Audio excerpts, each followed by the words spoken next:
Okay, welcome everyone to Stockton University's free quarterly cannabis panel. And this time we are going to look at the state of the New Jersey cannabis market. I am happy to say that I am joined by three very knowledgeable panelists.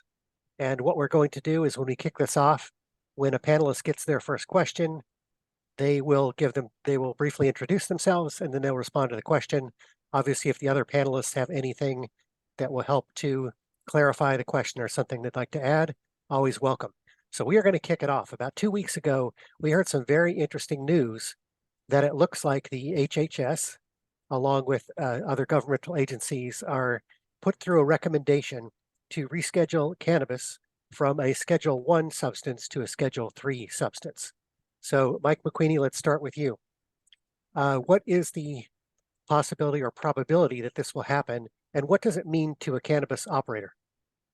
Yeah, so again, Mike McQueenie, I'm a partner at law firm of Foley Hoag, full service law firm generally, but very active cannabis practice group. We do this work in most mature markets. For myself, the vast majority of my work is done in New York and most importantly, New Jersey as well. I also teach cannabis law and policy at New York Law School. And coincidentally, our regular readings on the schedule was actually 2016 HHS's recommendation to not reschedule. So I always say to my students, the semester evolves in real time, and this is no different. So I think to answer your question succinctly, Rob, what would a rescheduling ultimately mean for cannabis businesses? The clearest one is I think the campaign slogan essentially, right, which is Schedule 3 means no 280E. So for folks who may not be aware, 280E is essentially something in the Internal Revenue Code that says if you're a business that traffics in Schedule 1 or Schedule 2 substances, you can't take the benefit of ordinary business deductions, right? So you see a business that would otherwise get taxed at 30 to 40%, gets taxed anywhere between 70 to 90. I think we've seen horror stories where you could be effectively taxed at 110% of your income because you can't take those ordinary business deductions. So that would be the biggest takeaway from a rescheduling. But I think kind of the text beneath the headline is essentially it's going to take some time to get there, right? So where we're at in the process of rescheduling is really just the very beginning. So HHS makes a recommendation, but it's essentially separately up to the DEA to promulgate new rules that would effectively move marijuana from Schedule 1 to Schedule 3. The good news is that essentially HHS's recommendations are binding as to scientific and medical matters. So there's certainly more activity that the DEA needs to take on. The formal rulemaking process for DEA is a little bit different than what we would typically see with any other regulatory agency, where in this instance, they would have to hold a public hearing on the record with a presentation of witnesses, where an administrative law judge would essentially have to come in and make the final determination to adopt the regulation. I think a lot of people feel bullish in light of DEA, the requirement that DEA essentially has to accept the scientific and medical matters or conclusions raised by HHS, but there's certainly a longer road to that rulemaking process to actually move this from Schedule 1 to Schedule 3. I mean, I think the other big takeaway is I think the headline is obviously Schedule 3 means no 280E. That also might be the clearest takeaway from a rescheduling, because there's several things that a rescheduling doesn't do. So rescheduling certainly doesn't make cannabis federally legal, right? So it doesn't become a free-for-all. Cannabis doesn't become legal in states that don't authorize medical and adult use cannabis business licenses. Cannabis companies with plant touching operations in the US can't immediately be able to list on the US exchanges. There's a whole host of other probably legislative changes that need to follow this to really flesh out what federal oversight looks like. But this is a cracking of the iceberg, so to speak, and I think a lot of folks feel positive momentum coming out of it. For anyone's interested, our cannabis practice group is very interdisciplinary, including a lot of folks that work out of our DC office and do a lot of work with the DEA and HHS. We put together a blog article that I'll just drop in the text, which I think is very succinctly at least navigates where we are in this moment, although accepting that we're very much in the beginning. And Ellie and Faye, anything that you'd like to add on to that? From my standpoint, it's, just the long journey part of it that Mike, that I would, sort of reemphasize that it's nothing happens overnight, and this will be a long tail, for sure. The only thing I would add to that is I see the rescheduling. I know we see a lot of pros for it, but I would say there's a cautionary tale here. I think the pharmaceutical lobbyists wrote the language for this to reschedule cannabis. So this may be the fact that the pharmaceutical industry today could play a role in pushing out small business long term. For instance, you look at the industry becoming somewhat overregulated at the federal level, right? So what happens? Eventually, small business gets forced out because they can't keep up with the requirements. So just something to think about. Absolutely. And there still will be that tension between state and federal that will remain. Also, unfortunately, arrests will continue. And FDA looks like they will play a bigger role as well. So there's a lot that is coming down the pipeline. I mean, one small thing is it should make it easier to research at universities. So I do like that little part of it. But at the same time, there are just a lot of things to pay attention to. So stay tuned on that. All right. So Faye, would you introduce yourself and give us a summary of the most important developments that happened in New Jersey cannabis this year? I know, a big question. I'll do my best. So again, my name is Faye Coleman. I am the co-founder and CEO of Pure Genesis. Thank you so much, Rob, for having me here today. Our company, Pure Genesis, we have about 250 years of experience from corporate to cannabis. Our mission is simple. It is education, access, and advocacy. And for us, is to make sure that our voices are unmuted. And with that, we serve as a cannabis provider. Most recently, we are now on 5 boards, not because we like being busy, because we want a seat at the table. So that being the African American Chamber of Commerce in New Jersey, the NJCBA, the CWCBE, and the NHA. We are community first partner. And with that, we have 5 business streams. Most notably, we are looking to release a CBD infused beverage called Genesis in January of next year. We have a Now You Know workshop that is trademarked that we actually conduct nationally. And after receiving our annual license last month, we are now approved to move forward and with the goal of opening our cannabis dispensary in Atlantic City, first quarter of next year. So super excited about that. I would say thank you so much. I would say you may be looking for something a little bit different here, Rob, but I think the most important development this year within New Jersey is the fact that we would have expected more businesses to have opened by now. And I think, quite honestly, what's at the base of it is the struggle for funding. I would say in part, it's a temporary challenge, because people are unsure about investing in general, right? The stock market reflects it, banking issues or the collapse thereof has caused a ripple across all industries, particularly because in cannabis of the federal prohibition. But I must say, might be a little controversial, but I believe that doom loop article that got put out, I believe it really hurt us because now the investor market in New Jersey is even more apprehensive. The New Jersey market, if we plan well locally, we can and will be extremely profitable. I know the NJCBA is actually putting out a response to why the time is now to invest. The market is only going to grow. So the time to get in is now. That coupled with the Safe Banking Act eventually, this is where the M&As happen. You want to be in on the ground floor, so the time, of course, now is critical. So I would say absolutely, the focus isn't on investing. So this is, I think, the top challenge. And sort of jumping back to 280E, one thing that might happen now that that is could potentially be removed, I think that will make it more attractive to investors because then cannabis can run like other businesses. They can have cash flow. So hopefully that will sort of open up the tap as well, because I agree with you, Faye, that I do see funding as a major obstacle, and I can't tell you how many people come up to me and are asking, where can I get funding? How can I fund my business? Who do you know? And boy, do I wish I had a magic Rolodex I could share with everyone. 100%. We brought in what, 500 million in between medical and adult use last year. So the opportunities here is limited. Our state is prime for moving forward in this industry. We just need to make certain that investors and the supply chain entities are aligned. And Ellie and Mike, any major developments from this year that you would like to point out? Yeah, I mean, what I would just say, is I think the big developments are one, I think the supply chain still remains strong. I think it's great from, I think it was May onward that we're starting to have the first of our adult use only businesses actually open up.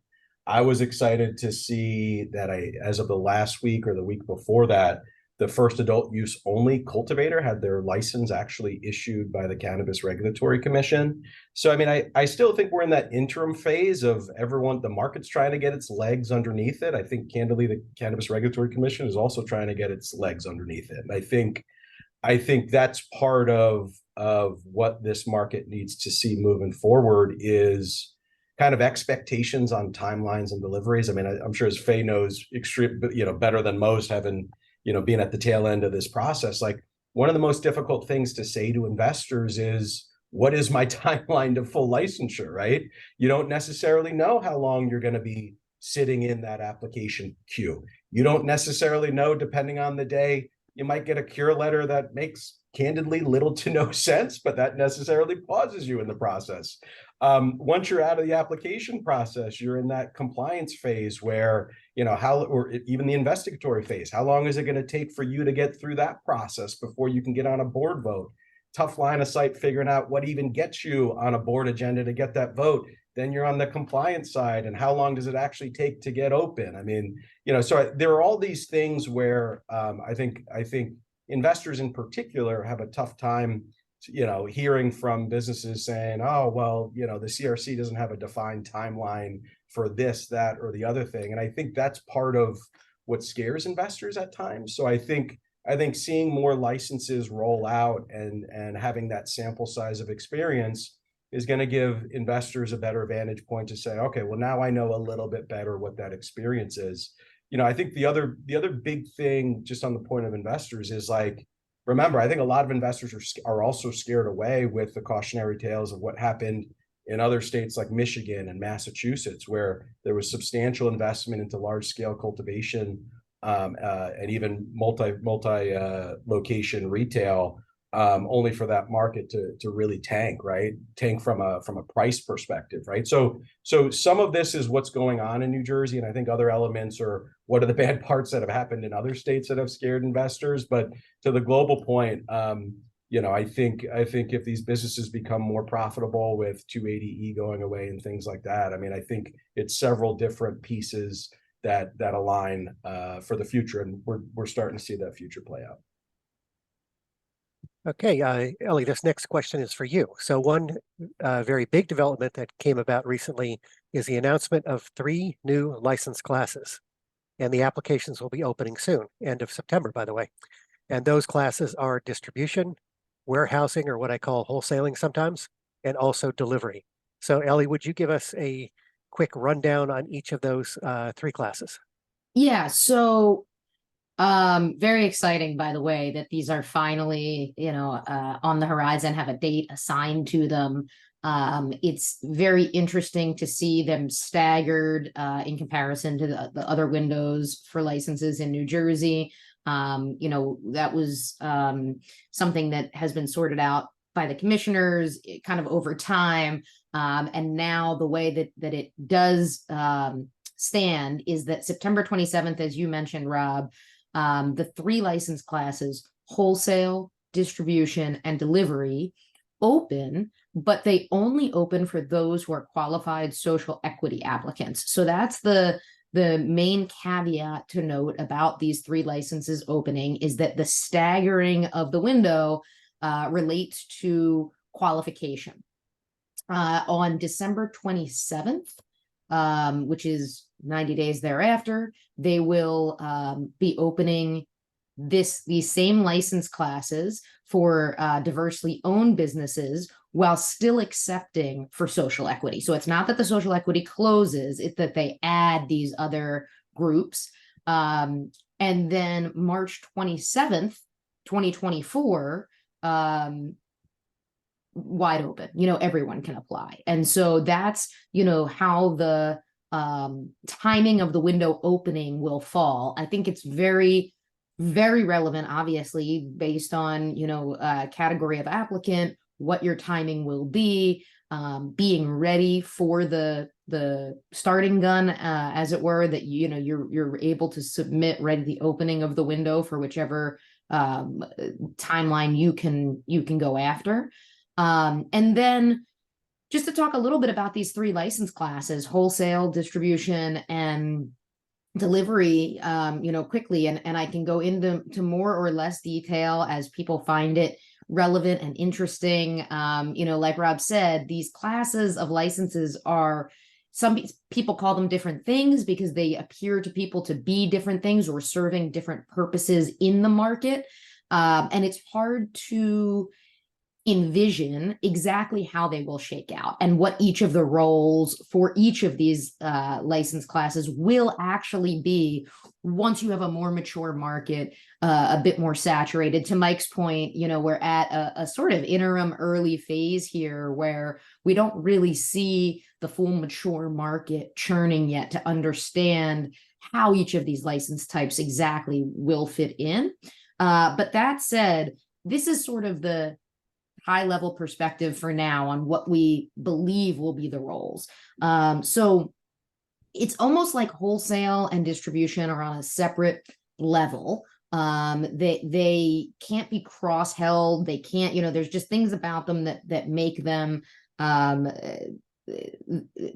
separate and apart from these first few classes that have been out for quite some time now.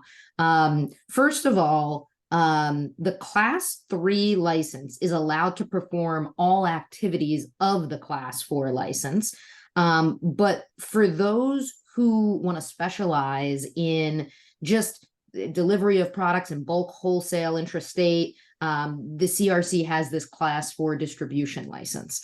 The class 6 delivery license is very different in the sense that it's more of a last mile license. It's that last part of the process between the point of sale at the retailer and the consumer. So the class 6 delivery license is, potentially limiting profitability wise. We feel, at least. I mean, and this is, again, yet to be determined. There's so much to know about this market and to talk about how these licenses fit in and what the potential profitability and opportunity is sort of, hocus pocus. It's sort of magic 8-ball stuff. But, I think in our role on this panel, one of the things we're here to do is talk about what we think and then, allow for the fact that things change over time. Like Mike said, the semester is upon us, but it's everything that is happening today on day one will not be the same as what's happening, at Thanksgiving or winter break.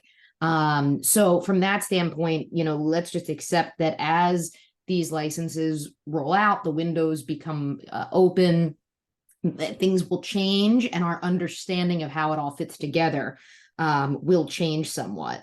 The main thing, like Rob said, he called it warehousing. That's the big difference. Wholesalers can distribute themselves, but also maintain permanent secure storage. Whereas distributors, they're only able to, and this is exact language, possess and engage in temporary storage of cannabis or cannabis items as necessary to carry out transportation activities. So that's the big distinction. Wholesalers, like Rob said, is, an easy way to think of it is warehousing, because they have the ability to store in a secure space the product. which is a difference to certainly, we talked about the class 6 license being, very different and being last mile. But even the class 4 is about transportation between licensed operators. So that they're very distinct and different, these 3 licenses that are becoming available. And it's not like they kind of fit together perfectly, or it all fits together perfectly once these licenses come online.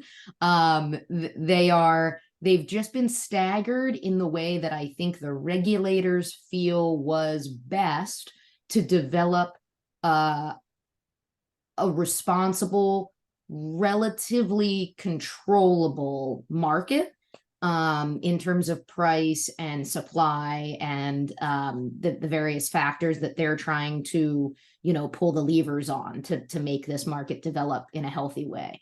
So again, very exciting. 3 new license types. We can go into any of them in great detail. And just to flip back quickly for a quick introduction, Ellie Siegel, I am the CEO of Longview Strategic.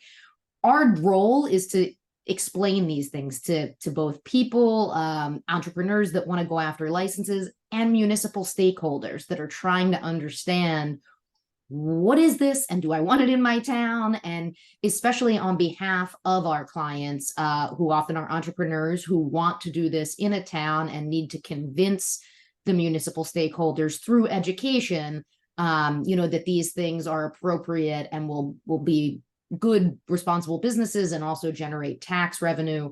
Ultimately, we're problem solvers at Longview Strategic. So from start to finish, we help people address the challenges that they come upon. With these new licenses right now, it's going to be figuring out how to get your plan ready, how to be prepared for that window that opens when you're qualified, and then understanding the businesses and developing a strategy for your business model that would help you succeed in these new license types. And thank you, Ellie, for that very, very good overview of some interesting emerging opportunities. I did get, when people pre-register, they have an opportunity to put a question in their registration. And one question that came up about these classes, which I thought was excellent, it's a very specific question, but it is, if a person is a cultivator or a processor, can they or their employees take their cannabis flower or processed products directly to a dispensary?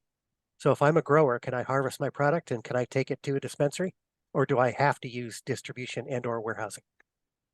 So you can continue to do it on your own. So the statutory language for both cultivators and manufacturers say that they may transport. That's certainly the way the market works today. Individual cultivators and manufacturers transport on their own.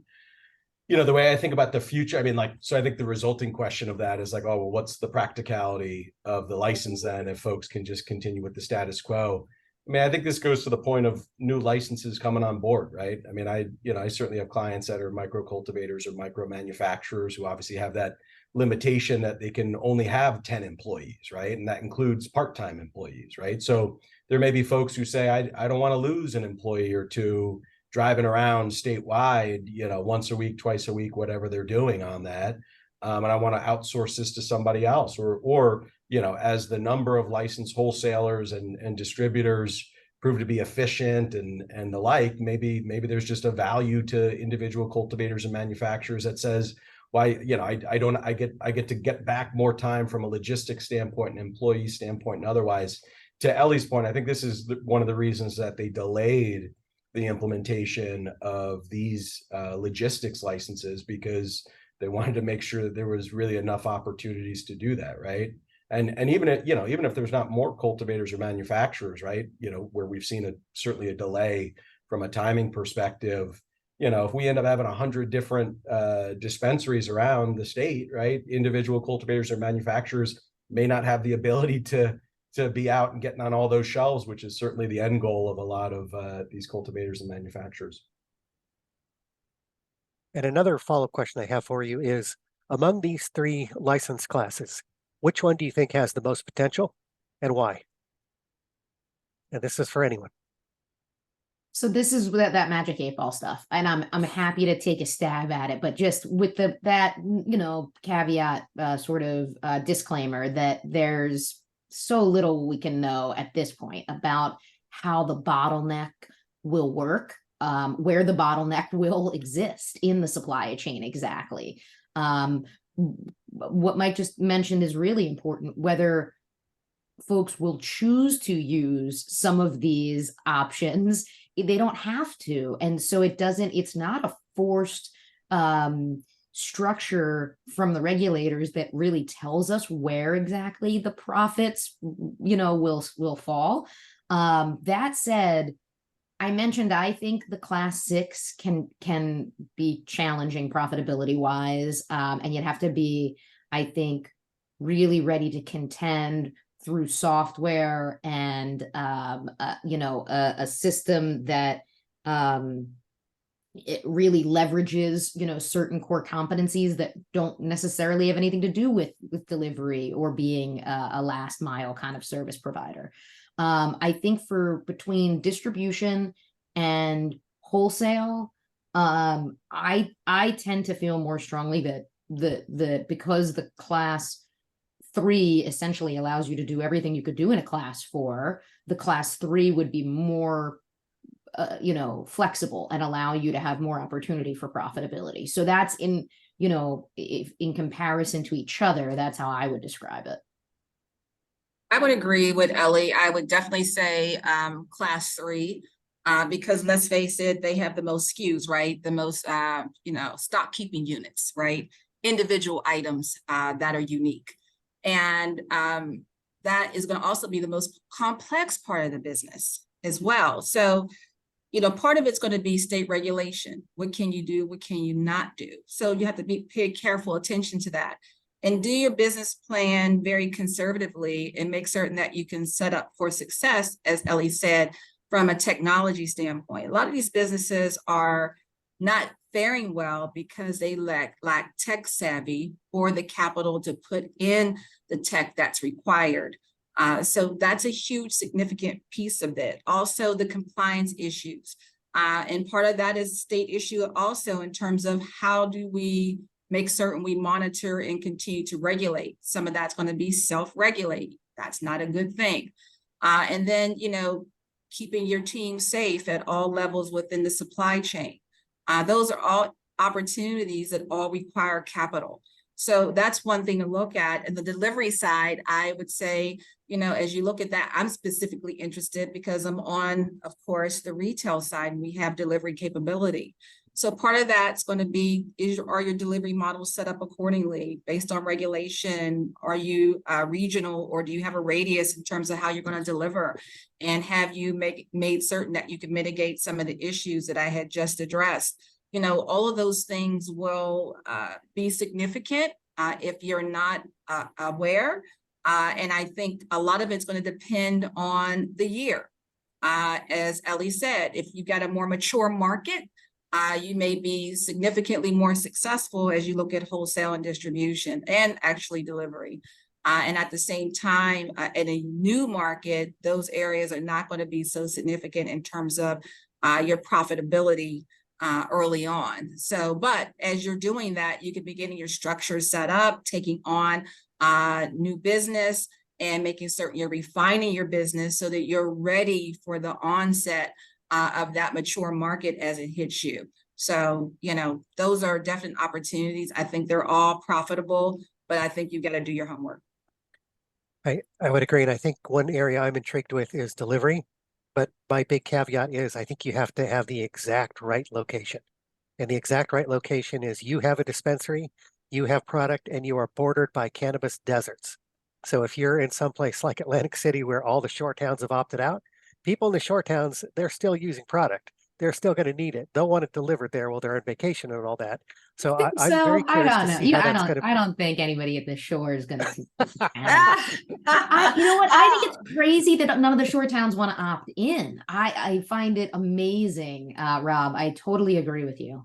Yeah, I would tend to agree, but I don't know why, but I would tend to agree with you.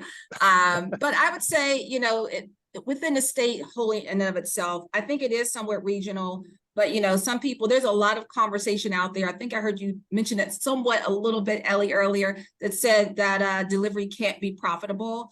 I would say I would, push back on that immensely. There's absolute reason, for DoorDash and Grubhub and Uber Eats, there's a successful model within that. You just have to understand what it is and be able to be strategic within it. I think Rob is right. I think part of it is geography, but you've got to make certain you understand the business plan around what delivery encompasses. Agreed. And I do think, by the way, there will be some profitable groups. I just think by and large, it'll be a tougher license type to turn margin on, and to not be ultimately competing with whoever becomes the sort of bigger DoorDash or proficient last mile, larger scale operator.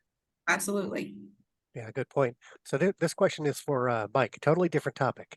So rules about equity ownership and percentages in dispensaries changed this year. Would you explain what this means and why it's important? Yeah, so hasn't changed yet. Still waiting for the governor's signature. New Jersey has interesting rules for when a bill passed by both houses actually becomes law or requires the governor to actually sign it. So long story short, it's been, the bill in question has been passed by both houses. This would allow anyone, whether it's me, whether it's a big investment fund, whether it's existing operator, to invest in up to 7 diversely owned cannabis retailers, take up to a 35% equity, accompany that with a loan. There's certain characteristics that have to be applied to that loan. If it's over $500,000, has to be a 10-year term and things like that. And to also provide other forms of licensing or technical assistance. But why this is a drastic change is because under the prior iteration of adult use rules, if I was an owner, if I own 5% of one retail license, that's the only license I'm able to participate in, right? So I think what this bill recognizes, and by the way, there's a mirror image version of this bill that's existed in the medical program for several years now. But what this bill recognizes is like, look, there's folks making money in the state of New Jersey. How do we keep that money within the state of New Jersey and create incentives to reinvest in other businesses, right? I always go back to, I went to a big football school in New Jersey, and Greg Schiano, who's again the Rutgers coach, but he would come to our school and he would say, look, if we could just build a wall around the state of New Jersey and keep all the good players in, Rutgers would be the best football program in the country. And I think it's the same thing with money, right? I think that's the goal of this bill, which is, how do we incentivize the money to stay in this state? Well, we do that by saying, well, look, we're going to allow you to invest in more businesses than you are otherwise entitled to do. And in addition to being an owner, we're allowing you to make a little bit more money on a loan agreement and a licensing agreement and a consulting agreement and things like that, right? I mean, as we started off this conversation, access to capital is difficult. Financing these businesses is difficult, right? So when access to capital is difficult, legislators very smartly have to look around and say, well, how do we incentivize investors to think that they're getting a better deal, right? And this is a better deal for investors than they were previously able to get under the first iteration of regulations here in New Jersey. The one thing I do want to call out, which is an important call out, right? Because this is where words matter. Social equity is a different word, a different phrase under New Jersey's regulations than diversely owned, right? So the highest priority in state licensing in the state of New Jersey is social equity businesses, right? Those are businesses 51% owned with prior cannabis convictions, or who by folks who have resided in disproportionately impacted areas, right? But diversely owned is something entirely different, right? So whereas the bill allows for and incentivizes investment into certified woman-owned businesses, certified minority-owned businesses, certified disabled veteran-owned businesses, it doesn't allow for that in any other priority group, right? So it doesn't allow for folks to do that same thing that we discussed, 35% ownership plus a loan plus consulting and licensing with social equity businesses, with impact zone businesses, or any other type of priority group. So it's a big call out, right? Especially when you're talking to investors out of state, because in many other states, being a certified woman-owned, certified minority-owned, certified disabled, veteran-owned business fits a definition of social equity in other states. But obviously, it's two complete definitions as they relate to the New Jersey marketplace, right? So just one additional flag I would put on that, right? So Mike, Michael, why do you believe that is, if I may ask? Because of the way the law is written, right? So it says it speaks about investing specifically into certified women-owned, certified minority-owned, and certified disabled veteran-owned businesses. It doesn't, the bill itself doesn't talk about investment into those with qualifying convictions and things like that, right? Because even the word social equity, right, as the CRC has envisioned it, doesn't otherwise exist in CREMA or the Jake Honig statute, right? It's a creation of regulatory implementation, right? So I'm not saying there's not a world where the CRC wouldn't change the rules down the line, but I think that would also require a legislative change on top of that, because again, the only exception to the general rule that you can only hold an ownership interest in one cannabis license is this bill, which limits that exception to the certified women-owned, certified minority-owned, and certified disabled veteran-owned businesses. Well, I hope that won't leave social equity applicants even further behind, or I hope that's rectified as soon as possible. That's kind of disturbing to hear. First time I've actually heard that, Mike, so thank you. And I clearly need to look into that further. So, Faye, turning to another subject. So tomorrow, during the NJCRC meeting, I believe we are going to hear proposed rules and regulations for a New Jersey edibles market. About time. If this happens, what do you hope to hear, and what do you definitely not want to hear? Well, it is about time, and I hope that there will be a diverse portfolio of products that will include beverages. So patients and adult consumers have greater options on how they consume or medicate. For me personally, of course, as many know, we can't wait for beverages because, of course, Genesis, we're looking to launch, but also because of the social environment as well. There's certain methods of consumption that may appear inappropriate, that people feel uncomfortable consuming, as it is in terms of maybe smoking or vaping, whereas most people find drinking acceptable. So there's that social engagement, but definitely consumption in of itself, I think, putting beverages in there would certainly be a great opportunity for us. So, of course, what I wouldn't want to hear is that not happening.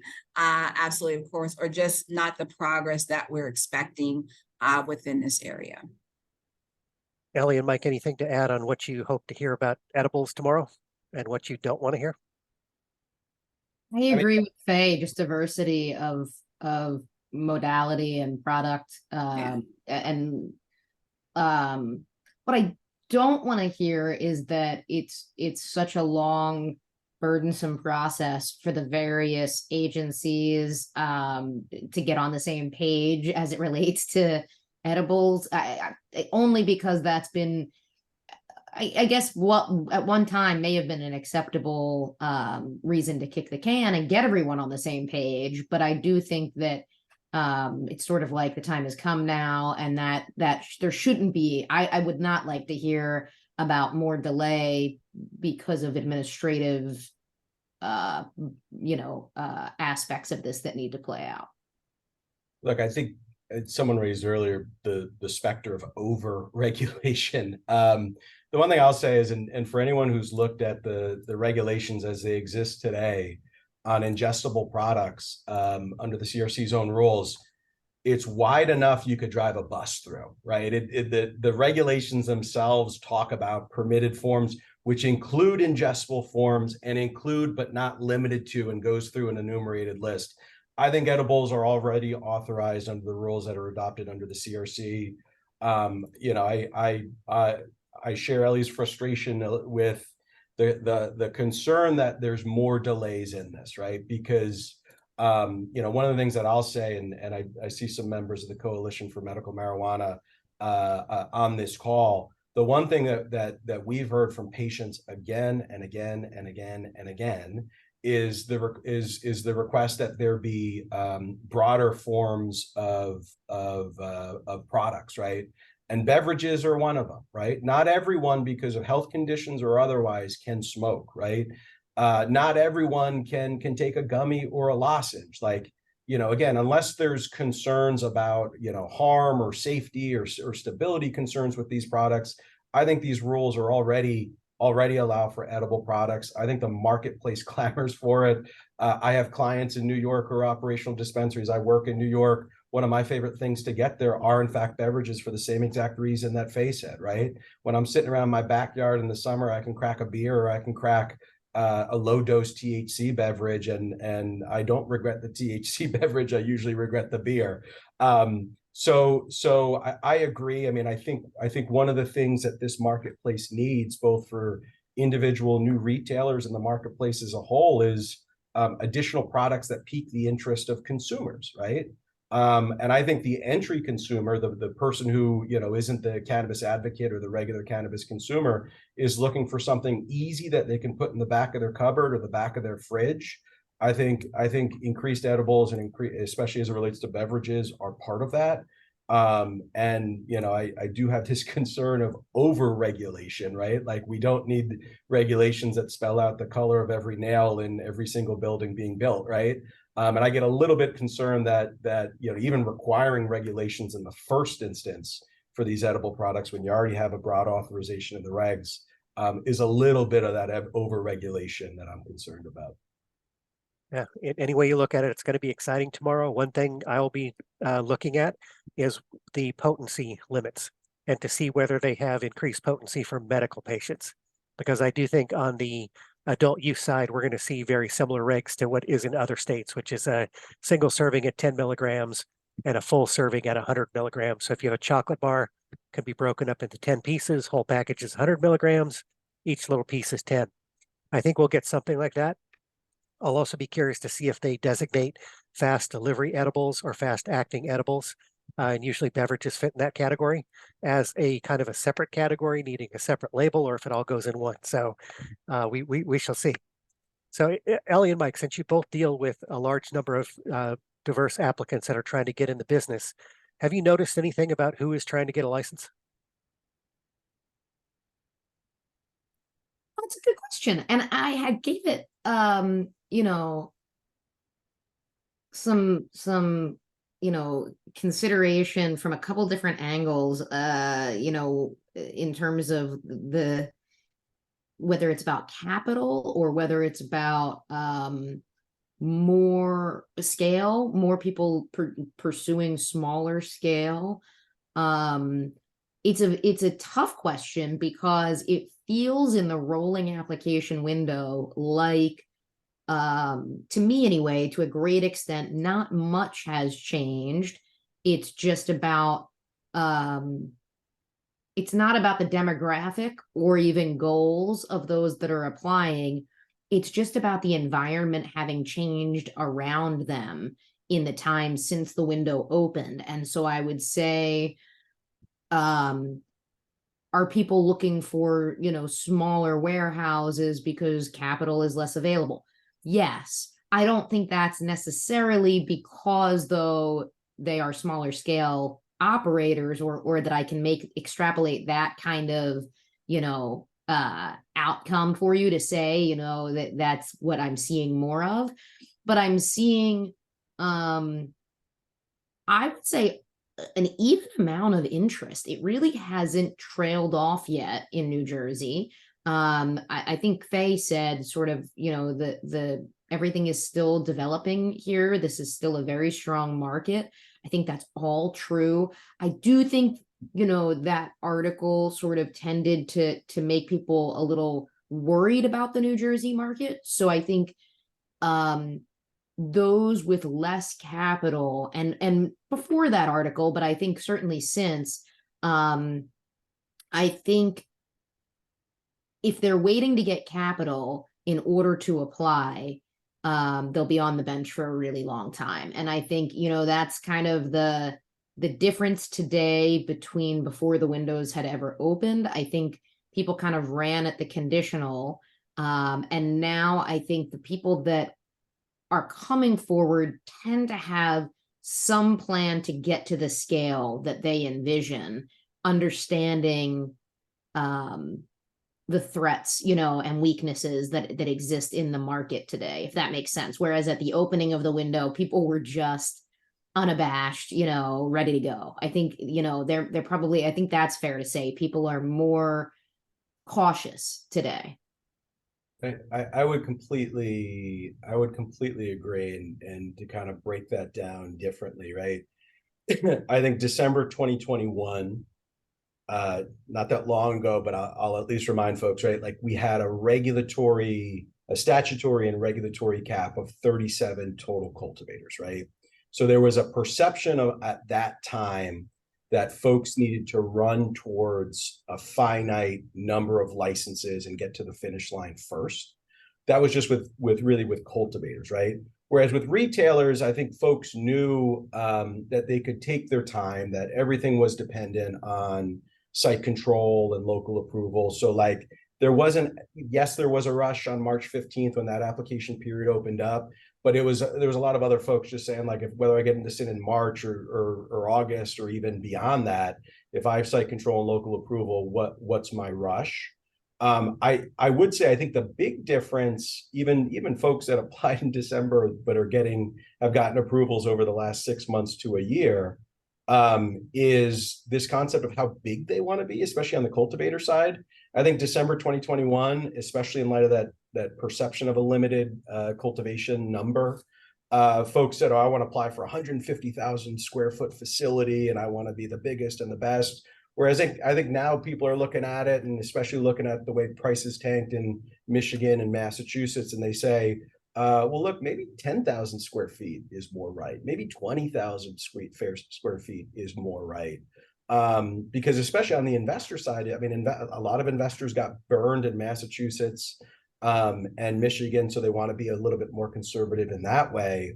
And again, just on that global point too, like I think the other perception, and I do think it's a misperception, but I think the other perception that hampers a lot of investment into the state is that New Jersey is an unlimited cultivation state, meaning that there's going to be 1,000 licenses at 100,000 square feet, right? And investors say, well, how am I going to make my return if the wholesale price of cannabis goes down to, what we're seeing horror stories in some of these other states?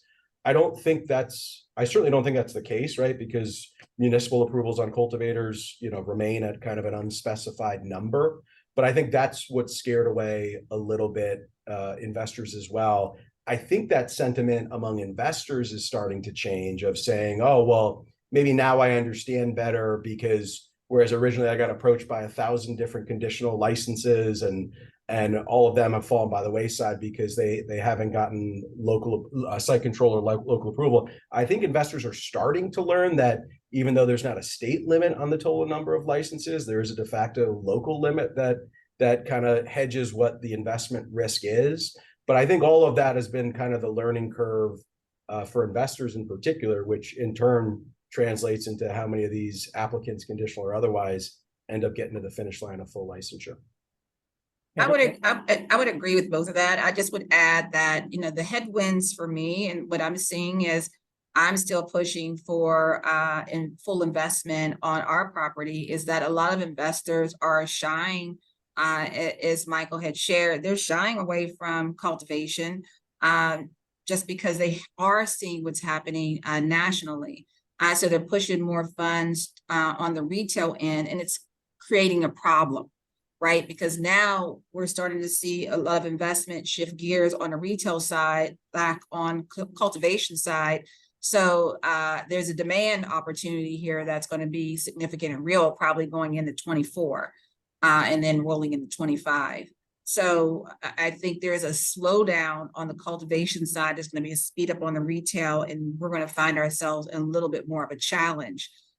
So that's going to be some of the obstacles that those who are applicants in the market have to look at, where they are, what the potential is, what the risk is as you jump in, and maybe make sense to Ellie and Michael's point to start small.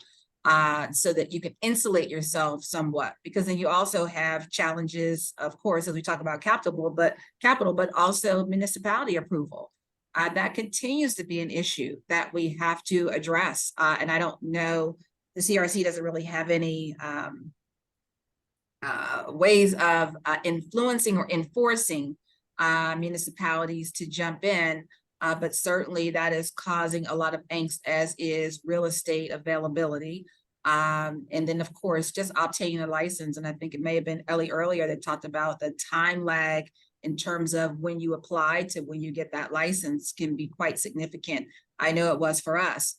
So, those are some great headwinds that we have to focus in on. So I don't even know if the applicant is the diversity in terms of what you're looking at, Rob. It may be the investor, the type of investor. Interesting. The other thing I am seeing on the municipal level, because I do go to a lot of municipal meetings, or a lot of people reach out to me who are on city councils, et cetera. And one thing that's happening is, because there are some elections coming up, that a lot of people are deciding to just wait and see, because you don't know who's going to be elected to your board, if you're going to have your same mayor come back, if one or two city council people are leaving. So I'm seeing a lot of delays. They're just saying, well, we just want to wait till after the election, then you can come back and talk to us, and we'll see who's in and all that. So that's You see unfortunately that right before every election everywhere. another It's funny municipal, how that works. another municipal frustration. So in terms of licenses, we are still seeing a lot of people who get cure letters, and that means there is some deficiency in their application. What are you all three seeing as the most common issues that people are still having that requires them to get a cure letter? Oh, I would say there's a couple things. I think many of the issues are small and actually and center around the dreaded personal history disclosure forms. Those have been some of the biggest issues that folks have come across. They're significant, just a significant amount of information that is required in that form. It's almost impossible to submit without getting a cure letter. Many of the issues still center around missing documentations, incomplete forms, lack of signatures, not taking pictures on the back of your license and just the front of your license. Those types of things which you think are silly, but they'll get you a cure letter and delay your process. You can also make sure that your organization chart is correct in terms of who's staff versus who's management services or third party versus who's an owner. And making certain that your equity is correct in terms of how it's allocated, that it adds up throughout your application. My advice is to make certain that you're working with your investigator once one is appointed, and then once appointed, and be thorough and work quickly where you can to correct any and all the issues. I think there is a really interesting animal, because it's the dialogue between the regulator and the applicant in a system that doesn't really have a disqualification track. So that's my take on it, is that it's not a terrible thing. We don't like to see them, don't get me wrong. We want all of our applicants to get approved without ever seeing a cure letter. But I don't think it's a terrible thing. And I think the reason a lot of folks get them is silly mistakes. I would recommend having a professional review your application before submitting.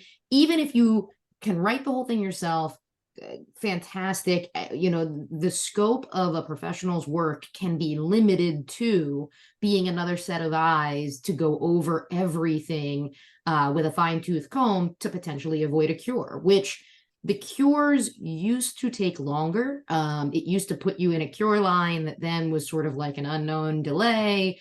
They happen now to move very quickly. And so the only thing I'll say is, in my humble opinion, the way that I view the cure letter has shifted a little from a business and strategy standpoint. If there's a test of something that someone's trying to see whether it'll shake out, that they can get it approved or not, I do think that submitting and getting a cure and a cure letter and going back and forth with the regulator isn't a terrible option, when it could be the difference between operating one way that could be, you know, much more profitable than another. It's just, to me, that's just a very interesting shift, that it used to be the cure was like totally admonished, we don't want cures at all. I think that's still the case, but now I do think the speed with which the CRC is handling and addressing the cures allows that you could contemplate in a gray area, you know, pursuing that track of just submitting and then working it out through the cure process. I think there's a couple interesting things about the cure. And to Ellie's point, I sometimes I think I think a lot of cures are stupid. I'll just say that at the outset. Most common one that folks get: environmental impact plans for retailers. Tell me your plan for handling volatile organic compounds. It's a very common cure that comes out these days, which is less of an issue for retailers than it is for cultivators and manufacturers. But to Ellie's point, it is a little bit of the canary in the coal mine, right? Because it tells you where your application is, and otherwise applicants don't know where it is, right? So like, bear in mind that at least in the application review period, there's 3 stages of review. Priority, right? You get a cure there, you know you're in the priority section. Completeness, you get a cure there that says you're missing a document, you know you're in that phase of the review. And then finally is the substantive review, and that's when you get the cures that are like, tell me about VOCs, you forgot to mention this regulation, right? So like, to Ellie's point, they are moving quicker now because there's a lower volume of applications that they're reviewing now, as opposed to, you know, March of 2022. So it does tell you where you are. I think they are moving quicker. The other thing I'll just say, and I know I've said it a couple times here, but is just the problem with overregulation. Because let me tell you, the funniest part and the worst part about cures, you know, you could write your SOP for exactly how you plan on operating. You may not plan on doing something with delivery if you're a retailer, right? You may get a cure from the licensing team that says, well, you didn't reference this one specific delivery reg. So here's a cure notice, and we want you to fix it and re-upload. You know, months ago that may have delayed you for several months. Then you're going to get to the board approval. After you got board approval, you're going to get assigned a field monitor from the compliance side.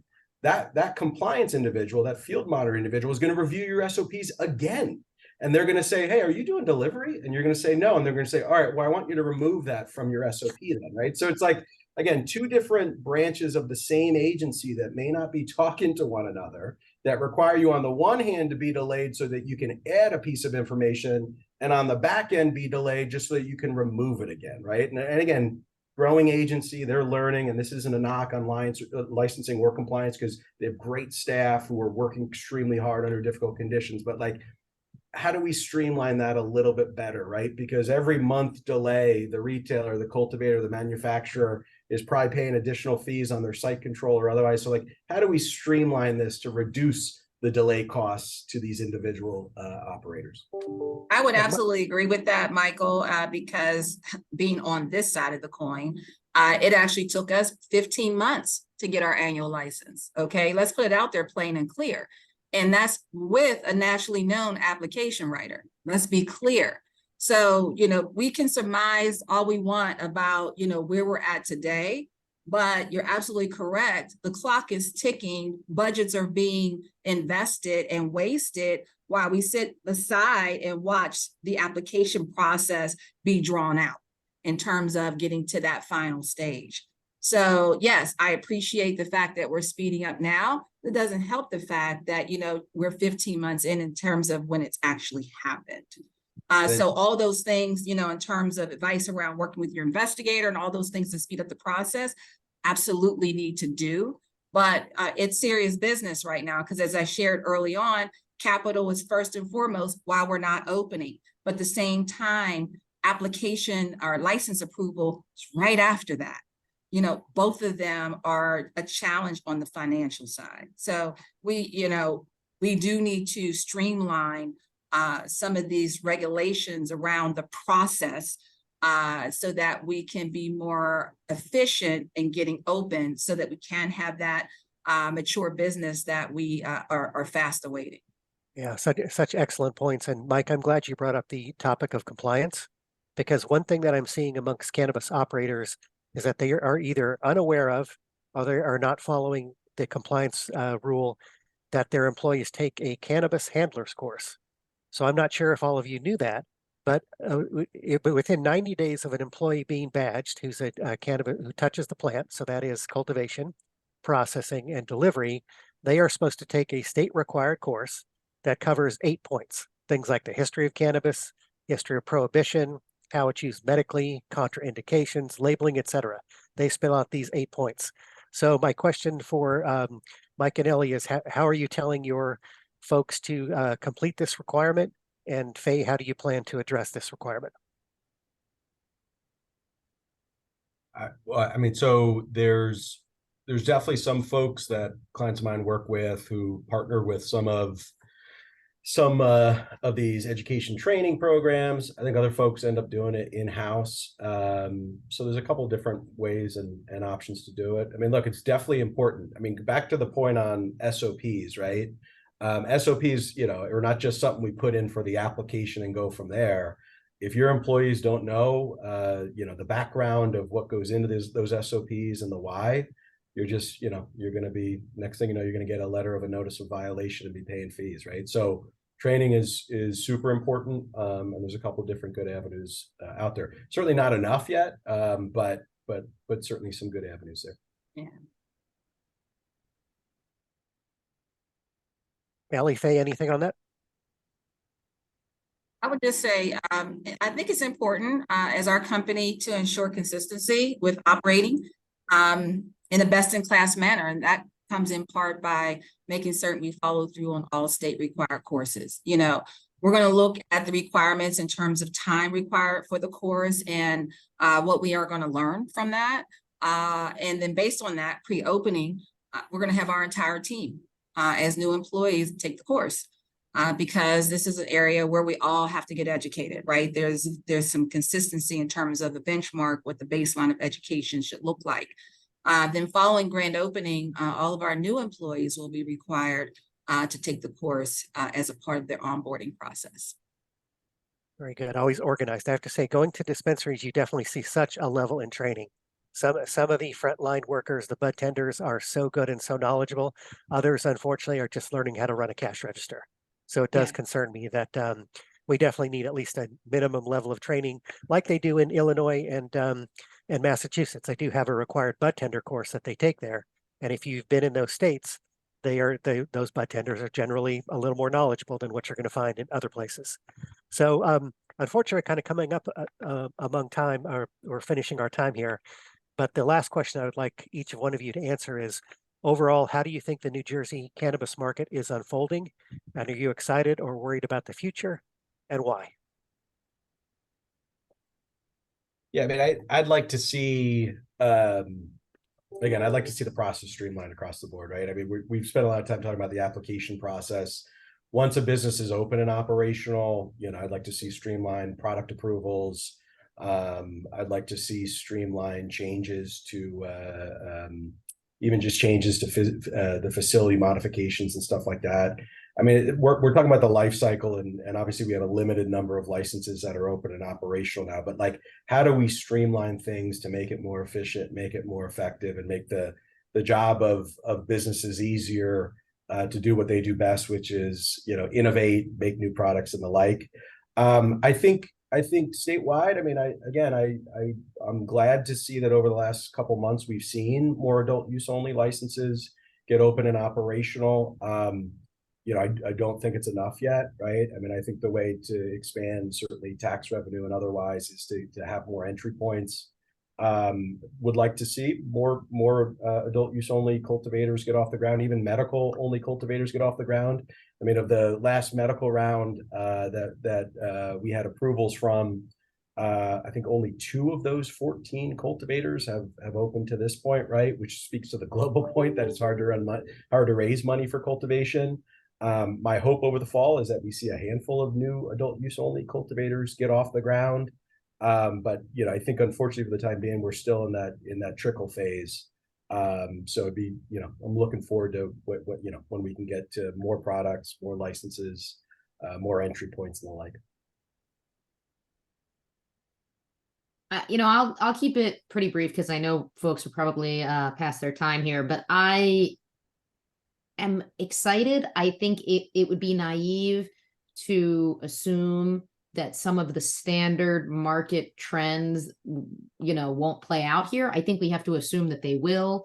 I think that that's how mature markets develop. In almost every state, there are things that play out that make the market tumultuous at times, make the market exciting, and endlessly burgeoning, it seems, at times. And I think that's the key for me is making sure we advise people to stay nimble, be aware that this market, as exciting as it may be in some ways, is very challenging in others. And although I'm enthusiastic just because this is a cannabis market in New Jersey that as a teenager I would have thought was like something out of a movie, science fiction. Like I would have thought it was crazy that that this was what we were going to see in 2023 and beyond. I'm enthusiastic for those reasons, in a sort of unfettered childlike excitement about what is going to develop here in New Jersey. I think you have to gate that with realism. And so that's where I say, I think it's important to keep the threats and weaknesses of the market in perspective and have strategies, to come at them to stay afloat and stay profitable. I echo both Ellie's and Michael's sentiments. Just to quickly say, I'd say nothing but excitement. We're still in our infancy stage, guys, still in our infancy stage. And compared to other bordering states around us, some might say we're doing quite well. As I shared earlier, there's still opportunities that remained around funding challenges, municipalities opening up slowly. But that said, we are moving forward and it makes sense to get in right now. Why? Because it is the smallest our market will ever be. So give that some thought as you look to enter into it. Do your homework, make sure you have a solid team, figure out where your capital is going to come from, and you can move forward in this industry. Yeah, I think I'm most excited about the employment prospects, since I do deal with college students who often do want to go into the industry and make their mark. And if you look at other markets like Michigan and Massachusetts, we are at about 7,000 full-time cannabis employees, and we should get close to about 30,000 within about 3 to 4 years. So that means a lot of opportunity for students, a lot of businesses that can still be open.